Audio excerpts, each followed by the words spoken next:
Bismillahirrahmanirrahim. Assalamualaikum warahmatullahi wabarakatuh. Yang terhormat Bapak dosen pengampu Dr. Andes Haji Ahmad Mulyadi Prana, MPD, dan Ibu Anggit Merdiana, SPD, MPD. Izinkan memperkenalkan diri, saya di sini sebagai moderator dari kelompok 11 atas nama Shani Nur Aisyah dengan NIM 2001-364 dan rekan saya Arini Salsanabila dengan NIM 2009-266 akan mempresentasikan hasil diskusi kami yaitu dengan judul lingkungan pendidikan. Langsung saja materi yang pertama akan disampaikan oleh saya sendiri.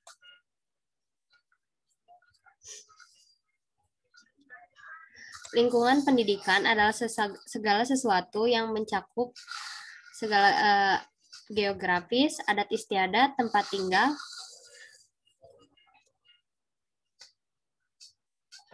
atau istiadat dan lainnya yang dapat memberikan penjelasan serta mempengaruhi tingkah laku, pertumbuhan, perkembangan anak untuk menjadi manusia yang lebih baik, yang mempunyai nilai tinggi, baik nilai insaniah dan ilahiyah. Sejauh manakah seseorang berhubungan dengan lingkungan, sejauh itu pula peluang masuknya pengaruh pendidikan kepadanya. Tetapi keadaan itu tidak selamanya bernilai pendidikan, artinya mempunyai nilai positif bagi perkembangan seseorang karena bisa saja merusak perkembangannya. Orang mengartikan lingkungan secara sempit, seolah-olah lingkungan hanyalah alam sekitar di luar dari manusia atau individu. Secara harfiah, lingkungan dapat diartikan sebagai segala sesuatu yang mengitari kehidupan, baik berupa fisik seperti alam jagat raya dan segala isinya, maupun berupa non-fisik, seperti suasana kehidupan beragama, nilai-nilai, dan adat istiadat yang berlaku di masyarakat, ilmu pengetahuan, dan kebudayaan yang berkembang. Kedua lingkungan tersebut hadir secara kebetulan, yakni tanpa diminta dan direncanakan oleh manusia. Pendidikan juga merupakan seluruh aktivitas atau upaya secara sadar yang dilakukan oleh pendidik atau guru kepada peserta didik terhadap semua aspek perkembangan kepribadian baik jasmani maupun rohani, secara formal, informal maupun non-formal, yang berjalan terus-menerus untuk mencapai kebahagiaan dan nilai yang tinggi, baik nilai insaniah maupun ilahiyah. Jadi, dari beberapa penjelasan dapat diambil pengertian bahwa lingkungan dan pendidikan, penulis dapat disimpulkan bahwa lingkungan pendidikan adalah segala sesuatu yang mencakup iklim, geografis, adat istiadat, tempat tinggal, atau adat istiadat lainnya. Yang selanjutnya, fungsi lingkungan pendidikan terhadap proses pendidikan manusia. Secara umum, fungsi lingkungan pendidikan menurut Tirta Harja tahun 2000 adalah untuk membantu peserta didik dalam berinteraksi dengan berbagai lingkungan sekitarnya, baik fisik, sosial, ataupun budaya, dan mengajarkan tingkah laku umum serta menyeleksi atau mempersiapkan individu untuk peranan-peranan tertentu, utamanya berbagai sumber daya pendidikan yang tersedia agar dapat mencapai tujuan pendidikan yang optimal antar lingkungan yang satu dengan lingkungan yang lainnya. Tidak mungkin untuk berdiri sendiri. Terdapat hubungan timbal balik dan saling mempengaruhi antar lingkungan pendidikan. Fungsi lingkungan pendidikan dalam arti sempit adalah membantu secara sadar perkembangan jasmani dan rohani peserta didik. Fungsi pendidikan dalam arti luas yaitu ada 4. Yang pertama, pengembangan pribadi. Yang kedua, pengembangan warga negara. Yang ketiga, perkembangan kebudayaan. Dan yang keempat, perkembangan bangsa. Materi yang selanjutnya akan dijelaskan langsung oleh rekan saya, yaitu Arini Salsanabila. Kepadanya dipersilahkan. Baik, terima kasih kepada moderator yang telah memberikan kesempatan kepada saya. Materi selanjutnya yaitu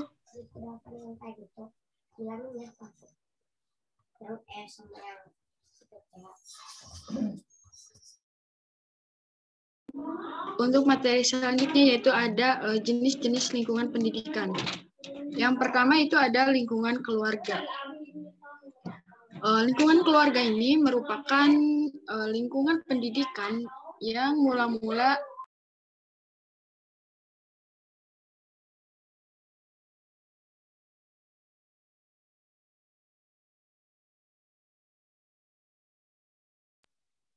Bentar, mohon maaf, ada gangguan. Yang pertama itu ada lingkungan keluarga. Nah, lingkungan keluarga ini merupakan lingkungan pendidikan yang mula-mula dan terpenting. Sering juga disebut sebagai lingkungan pendidikan tertua, yaitu bersifat informal, yang pertama dan utama. Karena memang orang tua dan keluargalah yang terutama memiliki tanggung jawab atas pendidikan anak kandungnya. Pendidikan keluarga disebut pendidikan utama karena di dalam lingkungan ini segenap potensi yang dimiliki manusia terbentuk dan sebagian dikembangkan. Menurut kodratnya, orang tua harus mendidik anak-anaknya terdorong oleh suatu insting, yaitu rasa cinta yang asli terhadap keturunannya. Pendidikan yang paling banyak diterima oleh anak adalah dalam keluarga. Oleh karena itu, tugas utama keluarga dalam pendidikan anak adalah peletak dasar bagi pendidikan akhlak dan pandangan hidup keagamaan. Sifat dan tabiat anak sebagian besar berasal dari pendidikan kedua orang tuanya dan anggota keluarga yang lainnya. Menurut Indra Kusuma pada tahun 1978. Nah, keluarga juga membina dan mengembangkan perasaan sosial anak seperti rasa tenggang rasa, suka menolong, hidup damai, kerjasama, kegotong royongan, kepekaan, dan sebagainya. Nah, seiring dengan meningkatnya kebutuhan dan aspirasi anak, maka keluarga menyerahkan sebagian peran atau tanggung jawabnya kepada jalur pendidikan formal, yaitu sekolah, maupun non-formal seperti kursus, belajar, dan lain sebagainya. Peran jalur pendidikan formal atau sekolah ini semakin penting, khususnya yang berkaitan dengan pengembangan aspek kognitif, pengetahuan, dan skill atau psikomotorik atau keterampilan. Nah, hal ini tidak berarti bahwa keluarga dapat melepaskan diri dari tanggung jawab pendidikan anaknya. Diharapkan keluarga lebih banyak bekerja sama dan mendukung kegiatan pusat atau lingkungan pendidikan lainnya, sekolah dan masyarakat. Nah, pendidikan keluarga itu dapat dibedakan menjadi dua. Yang pertama ada pendidikan pranetal. Nah, pendidikan pranetal ini secara sederhana pendidikan prenatala dalam keluarga itu bertujuan untuk menjamin agar si jabang bayi sehat selama dalam kandungan hingga nanti pada akhirnya dapat terlahir dengan proses yang lancar dan selamat. Yang kedua yaitu ada pendidikan postnatal atau pendidikan setelah lahir. Nah, merupakan pendidikan manusia dalam lingkungan keluarga, dimulai dari manusia lahir hingga akhir hayatnya. Segala macam ilmu kehidupan yang diperoleh dari keluarga merupakan hasil dari proses pendidikan keluarga postnatal. Dari manusia lahir, itu sudah diajari bagaimana caranya tengkurap, minum, makan, berjalan, hingga tentang ilmu agama. Nah, pendidikan prenatal ini bertujuan untuk menjamin manusia lahir ke dunia. Pendidikan postnatal ini ditujukan sebagai jaminan agar manusia dapat menjadi manusia yang baik dan tidak mengalami kesulitan berarti selama proses manusia hidup. Next slide. Nah, yang kedua itu ada lingkungan sekolah. Dalam arti luas, lingkungan mencakup iklim dan geografis, tempat tinggal, adat istiadat, pengetahuan, pendidikan, dan alam. Nah, dengan kata lain, lingkungan ialah segala sesuatu yang tampak dan terdapat dalam alam kehidupan yang senantiasa berkembang. Ia adalah seluruh yang ada, baik manusia maupun benda buatan manusia atau alam yang bergerak atau tidak bergerak. Kejadian-kejadian atau hal-hal yang mempunyai hubungan dengan seseorang. Nah, kata sekolah ini berasal dari bahasa Latin, yaitu sekolah yang memiliki arti yaitu waktu luang atau waktu senggang, di mana ketika itu sekolah adalah kegiatan di waktu luang bagi anak-anak di tengah-tengah kegiatan utama mereka, yaitu bermain dan menghabiskan waktu untuk menikmati masa anak-anak dan remaja. Nah, adapun secara istilah, sekolah adalah sebuah lembaga yang dirancang untuk pengajaran siswa atau murid di bawah pengawasan guru. Nah, dengan demikian, lingkungan sekolah dapat diartikan yaitu segala sesuatu yang tampak dan terdapat di sekolah, baik itu alam sekitar maupun setiap individu yang berada di dalamnya. Nah, lingkungan sekolah disebut juga lingkungan Nah, lingkungan sekolah disebut juga lingkungan kedua yang didirikan oleh masyarakat atau negara untuk membantu atau memenuhi kebutuhan keluarga yang sudah tidak mampu lagi memberi bekal persiapan hidup bagi anaknya. Sehingga pendidikan di sekolah berperan sebagai bagian dan lanjutan dari pendidikan keluarga, serta merupakan jembatan yang menghubungkan kehidupan dalam keluarga dengan kehidupan dalam masyarakat kelak. Next slide. Nah, adapun yang membedakan lingkungan keluarga dengan lingkungan sekolah antara lain, next slide. Yang pertama itu ada suasana. Nah, suasana adalah rumah, suasana yaitu rumah tempat anak-anak itu lahir dan kelahirannya juga disambut dengan sukacita. Kemudian setelah itu mereka diasuh oleh kedua orang tua mereka dengan penuh kasih sayang. Sedangkan di sekolah mereka akan menghadapi guru yang tak mereka kenal dan kasih sayang guru juga tak sedalam kasih kedua orang tuanya. Yang kedua yaitu ada tanggung jawab. Di rumah, dikarenakan ayah dan ibu sebagai orang tua kandung anak-anak mereka, maka sudah barang tentu orang tua tersebut memiliki perhatian yang lebih terhadap perkembangan jasmani dan rohani anak-anaknya. Sebaiknya di sekolah guru yang seharusnya memiliki kewajiban untuk mendidik peserta didiknya.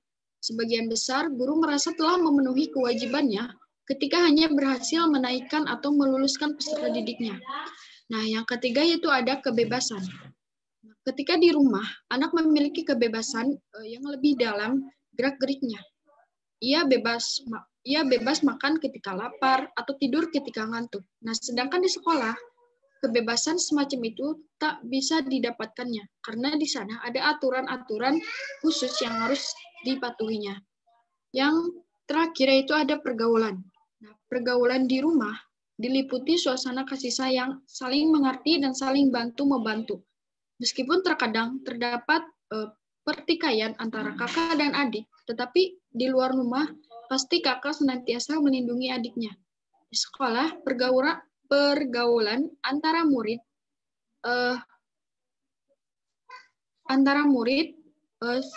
asap kali lebih luas atau disebut dengan zaklik.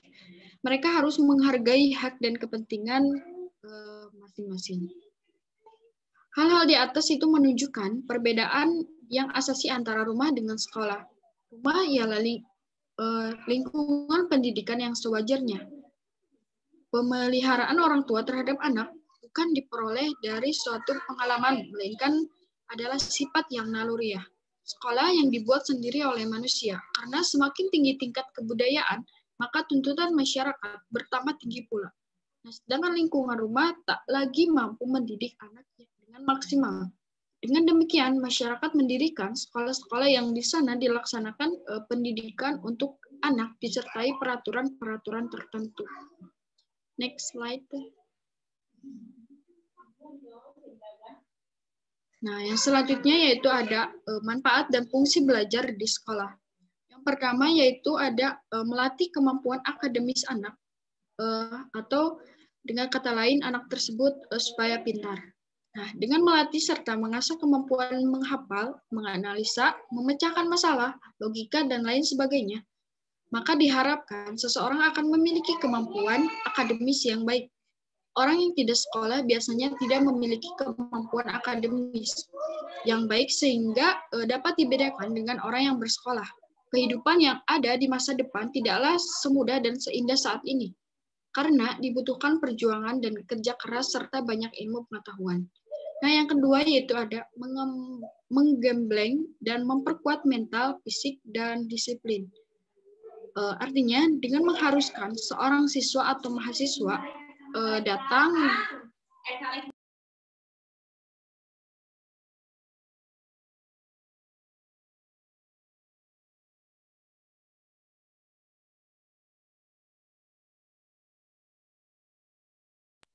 Mohon maaf. Nah, yang kedua itu ada menggembleng dan memperkuat mental, fisik, dan juga disiplin. Nah, dengan mengharuskan seorang siswa atau mahasiswa datang pulang sesuai dengan aturan yang berlaku, maka secara tidak langsung dapat meningkatkan kedisiplinan seseorang. Dengan begitu, padatnya jadwal sekolah yang memaksa seorang siswa untuk belajar secara terus-menerus akan menguatkan mental dan fisik seseorang menjadi lebih baik. Nah, yang ketiga yaitu memperkenalkan tanggung jawab. Tanggung jawab seorang anak adalah belajar, di mana orang tua atau wali yang memberi nafkah. Nah, seorang anak yang menjalankan tugas dan kewajibannya dengan baik, dengan bersekolah yang rajin, akan membuat bangga orang tua, guru, saudara, famili, dan lain-lainnya. Nah, yang ketiga itu membangun jiwa sosial dan jaringan pertemanan. Banyaknya teman yang bersekolah bersama akan memperluas hubungan sosial seorang siswa. Tidak menutup kemungkinan di masa depan akan membentuk jaringan bisnis dengan sesama teman, di mana di antara sesamanya sudah saling kenal dan percaya. Nah, dengan memiliki teman, maka kebutuhan sosial yang merupakan kebutuhan dasar manusia dapat terpenuhi dengan baik. Yang selanjutnya yaitu ada sebagai identitas diri. Lulus dari sebuah institusi pendidikan biasanya akan menerima suatu sertifikat atau ijazah khusus yang mengakui bahwa kita adalah orang yang terpelajar, memiliki kualitas yang baik, dan dapat diandalkan. Jika dibandingkan dengan orang yang tidak berpendidikan, dalam suatu lowongan pekerjaan kantor, maka rata-rata yang berpendidikanlah yang akan mendapat pekerjaan tersebut. Nah, yang terakhir yaitu sarana mengembangkan diri dan berkreativitas. Seorang siswa dapat mengikuti berbagai program ekstrakurikuler sebagai pelengkap kegiatan akademis belajar mengajar agar dapat mengembangkan bakat dan minat dalam diri seseorang. Semakin banyak memiliki keahlian dan daya kreativitas, maka akan semakin baik pula kualitas seseorang. Sekolah dan kuliah hanyalah sebagai suatu mediator atau perangkat pengembangan diri yang mengubah diri seseorang hanyalah orang itu sendiri. Next slide.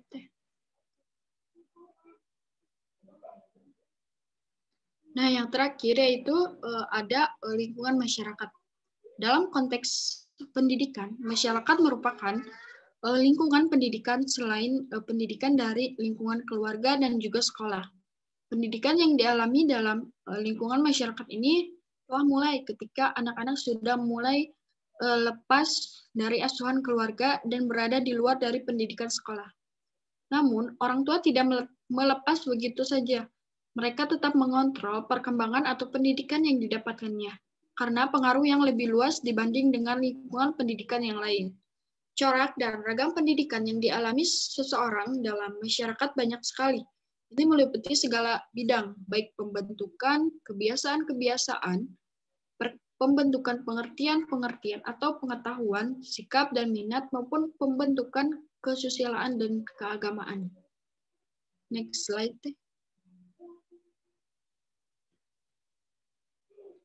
Nah, ada 5 peranata sosial atau social institution yang terdapat di dalam lingkungan sosial. Yaitu yang pertama ada peranata pendidikan yang bertugas dalam upaya sosialisasi. Yang kedua ada peranata ekonomi yang bertugas mengatur upaya pemenuhan kemakmuran. Yang ketiga ada peranata politik yang bertugas menciptakan integritas dan stabilitas masyarakat. Dan yang keempat, peranata teknologi yang bertugas menciptakan teknik untuk mempermudah manusia. Dan yang terakhir ada peranata moral dan etika yang bertugas untuk mengurusi nilai dan penyikapan dalam pergaulan masyarakat. Nah, dari ketiga macam pengaruh lingkungan pendidikan atau keluarga, sekolah, dan masyarakat, kiranya lingkungan masyarakatnya yang cukup sulit dirancang agar selalu memberikan pengaruhnya yang baik untuk perkembangan anak didik. Karena itulah lingkungan masyarakat itu sangat luas dan banyak berbagai pihak yang berperan dalam masyarakat tersebut, sehingga memerlukan pengawasan dan pengontrolan yang lebih agar suasana lingkungan masyarakat dapat memberikan pengaruh yang baik bagi pendidikan anak. Nah, terima kasih. Mungkin sekian materi yang bisa saya sampaikan. Selanjutnya saya kembalikan kepada moderator.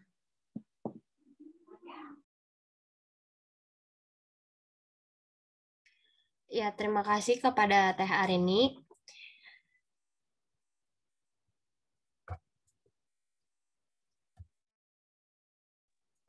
Untuk selanjutnya, kita akhiri saja.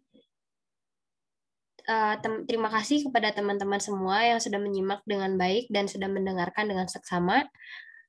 Wassalamualaikum warahmatullahi wabarakatuh.